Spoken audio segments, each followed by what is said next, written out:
تبارك الذي بيده الملك وهو على كل شيء قدير. الذي خلق الموت والحياة ليبلوكم أيكم أحسن عملا وهو العزيز الغفور.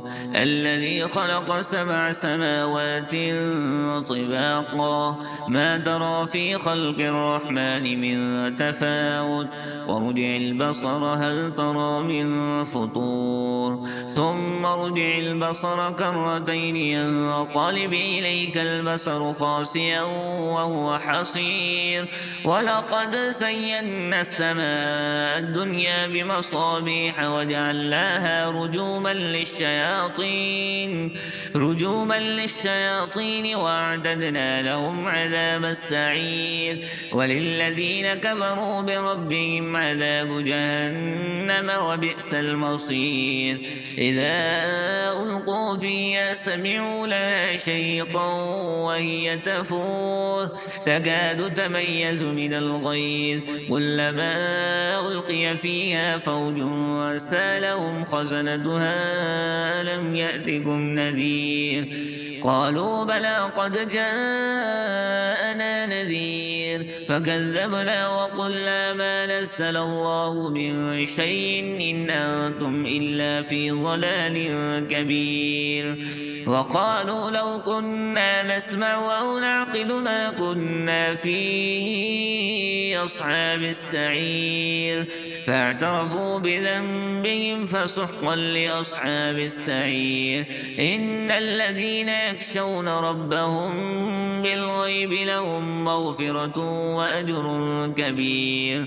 وأسروا قولكم أو اجهروا به إنه عليم بذات الصدور.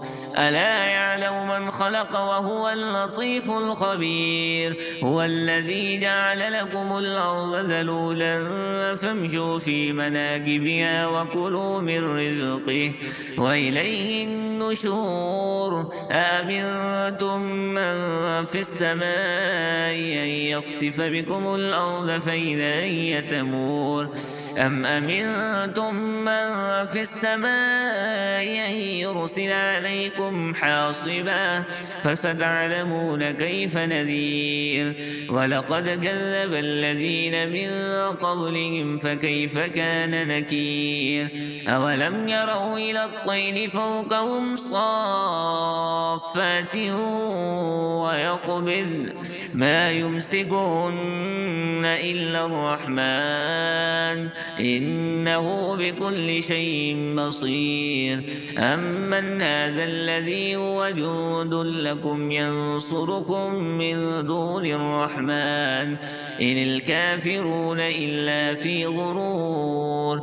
أمن هذا الذي يرزقكم إن أمسك رزقه بل لجوا في عتو ونفور. أفمن يمشي مكبا على وجهه أهدى من يمشي سويا على صراط مستقيم. قل هو الذي أنشاكم وجعل لكم السمع والأبصار والأفئدة قليلا ما تشكرون. قل هو الذي ذراكم في الأرض وإليه تحشرون. ويقولون متى هذا الوعد إن كنتم صادقين. قل إنما العلم عند الله وإنما أنا نذير مبين. فلما رأوا زلفة سيئت وجوه الذين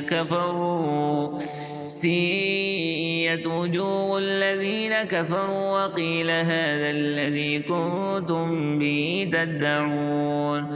قل أرأيتم إن أهلكني الله ومن معي أو رحمنا فمن يجير الكافرين من عذاب أليم. قل هو الرحمن آمنا به وعليه توكلنا فستعلمون من هو في ضلال مبين. قل أرأيتم إن أصبح ماؤكم